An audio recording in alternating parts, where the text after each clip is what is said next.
Hey, Ronny. Ronny, du skal give mig de penge nu, og jeg fucking mener det. Jeg har dem ikke. Giv mig et par dage. Jeg skal bare de penge. Jeg har dem ikke. Hvad vil du, jeg skal gøre, mand?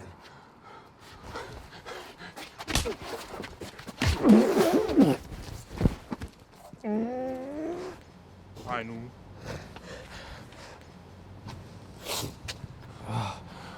Er du okay? Ja, det tror du selv, mand.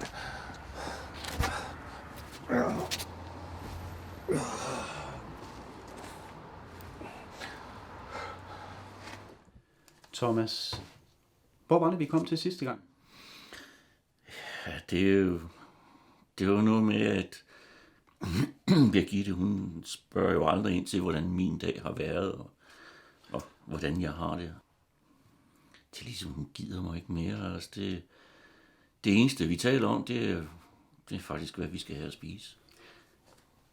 Thomas, jeg tror, at det handler om noget kommunikation.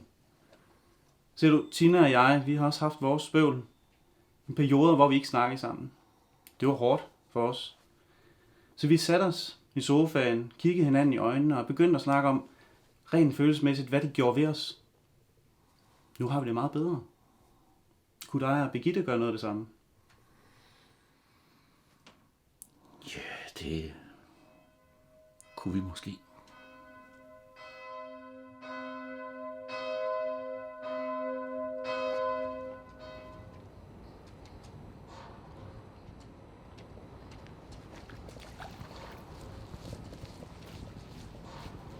Sådan. Sådan. Nej, Ronny, jeg har kraftedeme ikke med til dig. Rolig. Jeg har jo ingenting, det ved du også godt. Det har jeg sagt til dig. Jeg ved, du har et eller andet. Jeg har sgu ikke noget. Du har altid et eller andet, hvad det er. Altså, jeg har jo fucking kun high-end tilbage. Fint, jeg tager det. Okay. Jeg har et job. Ja. Du ved, de forladte pakkehus over bagved. Ja, ja. Der holder de der rige snotvalg, de holder jo kraftigt en fest hver eneste lørdag derovre. Nå, okay. Ikke? Ja. Dem her, de skal bare sælges derovre, Okay, og det skal gå stærkt. okay. Er vi enige? Det gør jeg. Kig på mig, når jeg taler til Ja, ja, jeg sælger Godt. dem. Ja. Og så vil jeg ikke se dig, Okay, før du har fået dem solgt. Er vi enige? okay, okay. Afsted. Tak, John. Tak. Du skal bare følge dig hjemme, ikke også? Ja. Jakob, du er kommet til mig her i dag for at tale med mig. Hvad vil du gerne snakke om? Jeg ved det ikke helt. Eller jo. Jeg har gjort noget dumt, som jeg har brug for at snakke med nogen om. Ja, Jakob, har du lyst til at åbne op om, hvad det er, du har gjort? Altså, jeg vidste ikke... Eller... Jo. Jeg har været sammen med den her kvinde et par gange. Hun har en mand. Så jeg er jo sådan med til at... Hun har jo en affære. Ja. Hvordan har du det med det? Dårligt. Tror jeg. Altså, jeg elsker at være sammen med hende. Vi forstår virkelig hinanden. Men jeg kan ikke lade være med at tænke på hendes mand, som ikke ved noget om det. Nej. Jakob, du siger, at I forstår hinanden. Kan du ikke prøve at uddybe det? Tina er vild med kunst, ligesom mig. Så vi har mødtes de sidste mange uger til kunstudstillinger og endte i min seng hver gang. Hun har bare den her ungdom gemt i sig. Men hun er samtidig også den her modne og livserfarne kvinde.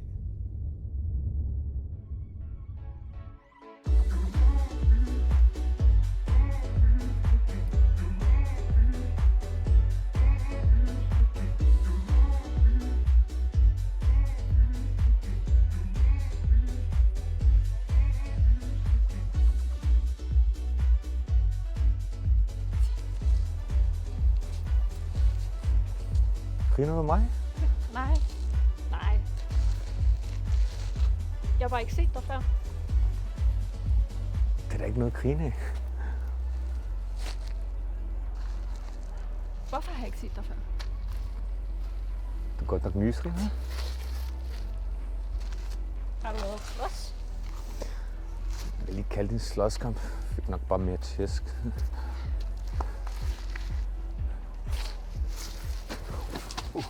Okay.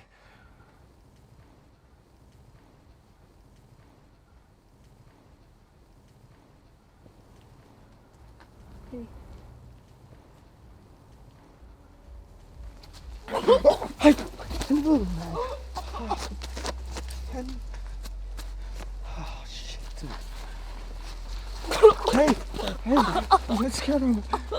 Fuck. No. Hey.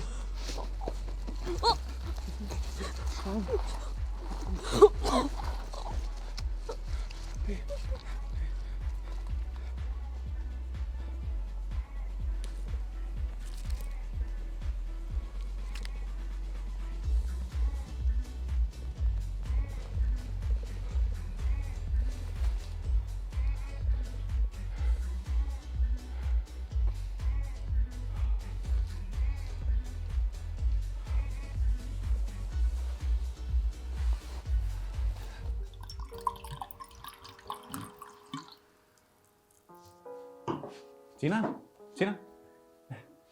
Vil du have et glas vin? Nej, jeg skal ud i aften. Nå. Altså, et enkelt glas, det kan du godt nå, kan du ikke det? Nej, desværre. Udstillingen starter om 20 minutter. Hvem var det, nu skal ud med? Jamen, det er med Julia. Hende kender du nok ikke, faktisk. Det er min gamle folkeskoleveninde. Så ja, det er hende, jeg har stået med her de sidste par uger. Ja. Jamen, altså. Jeg kan også... Jeg kan ikke... Nå, jeg, men ses. Nå, Jeg kommer nok lidt sent hjem i aften. prøv lige... Nej, vent lige.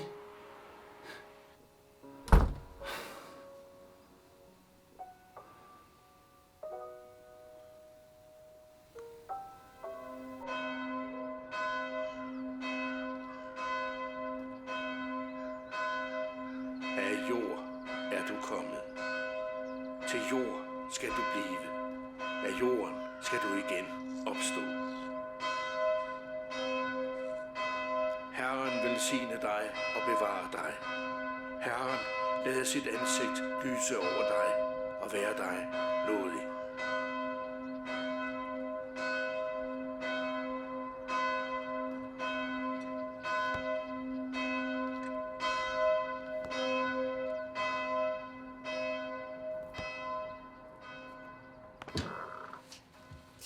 Goddag og velkommen til. Kunne du tænke dig at give en lille skilling til kirkens arbejde? Nej, ikke lige i dag, tror jeg.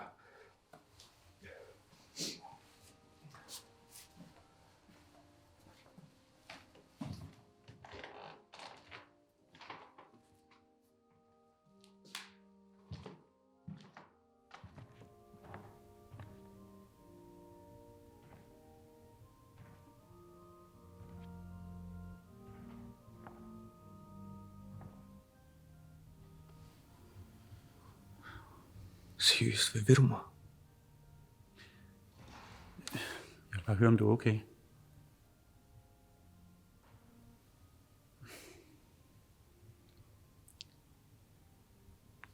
Kendte du hende godt? Hvad kommer det dig ved?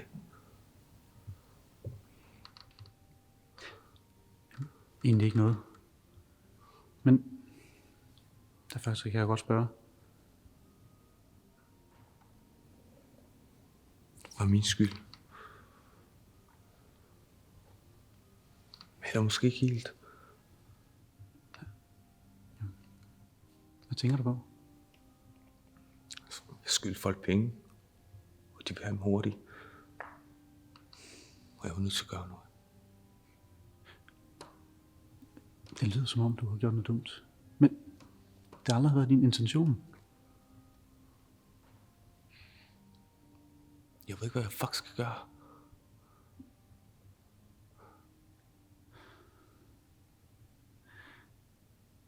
Du skal tage kontrol over dit liv.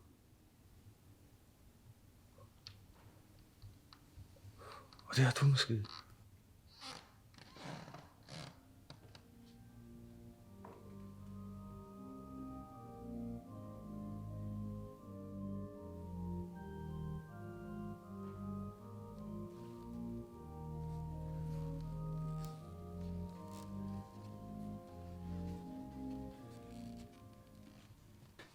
Har du overvejet at stoppe det med hende? Det kan jeg ikke. Det er fandme som en sygdom. Jeg tænker på hende hele tiden.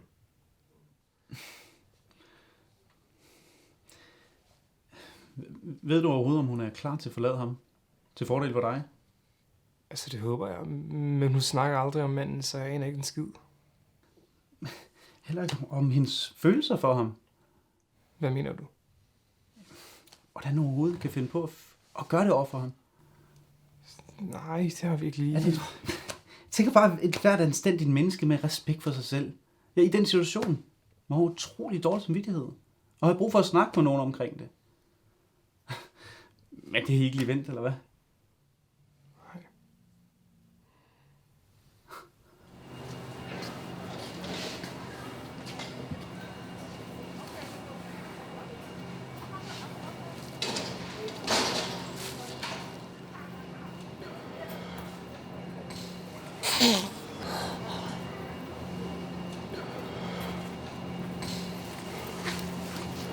Skal du have banken med?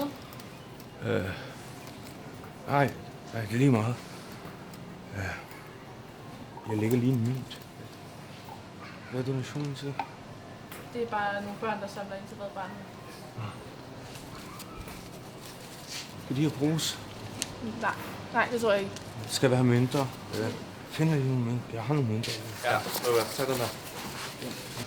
Jamen ellers, så jeg vil gerne... Ja, det er fint. Bare kom med. Tak. Hej.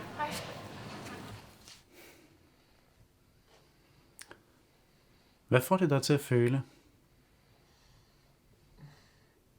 At jeg bare er en sideting for hende. Altså, at hun ikke for alvor gider mig. Tror du ikke, det kan være realiteten?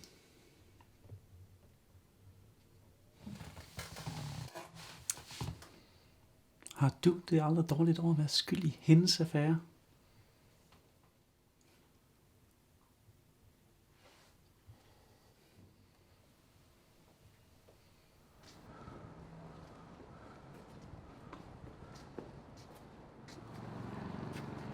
Hey. Tag dem her. Du har brug for dem mere end jeg har. Hey, det kan ikke tage imod det alt for meget. Tag dem nu bare. Okay, verden vil være meget bedre sted med flere som dig. Tro mig, det er den sgu ikke. 10.000. Er du en troende mand, Jakob? Jeg er konfirmeret. Svar på mit spørgsmål.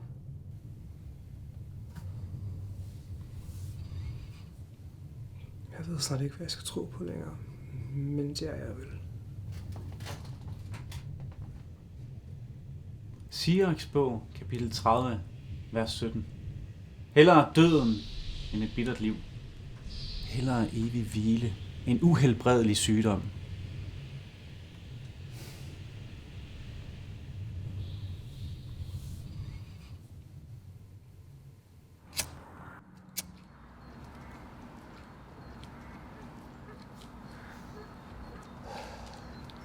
Hvorfor givet den ikke køjner for? Skulle det ikke et køjner for, hvis det koster 13 kroner?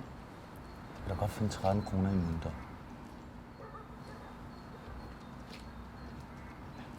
Det kan du da også få en stor menu. Du bare nok mønter. Hæftigt skam. Har du aldrig kæft? Hvad mener du? Skal der altid lukke lort ud, skal du? Lukker da ikke kun lort ud? Der er altid ren lort, der kommer ud i munden, seriøst. Hvis du bliver ved, så får du altså ikke en omgang. Jeg kommer til at fortryde. Jeg har lige tjent kassen på en hjemløs. Hvad sagde du lige? Hvad mener du? Tjente du kassen på en hjemløs? Ja. Jeg kommer og gav mig 10.000 i Kolding. Jeg skulle bare have et eller andet hurtigt. Kæft, hvor var han desperat. Han var da ligeglad med, om det var det grønne eller det brune.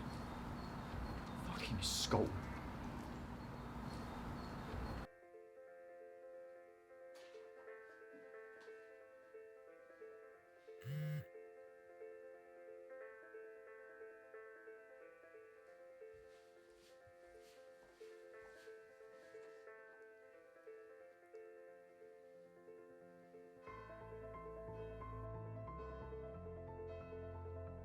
Hvad sker der?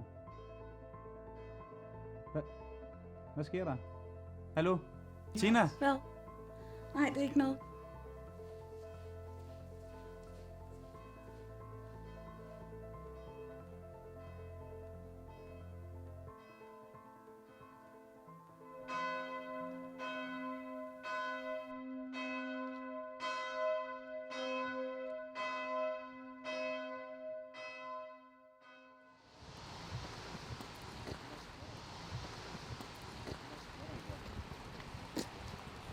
Hey, Ronny.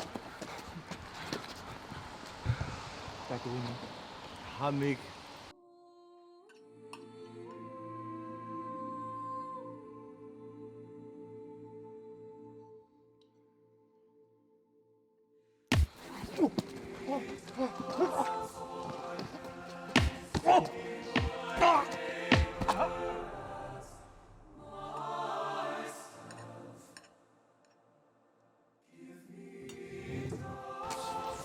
Fuck dig!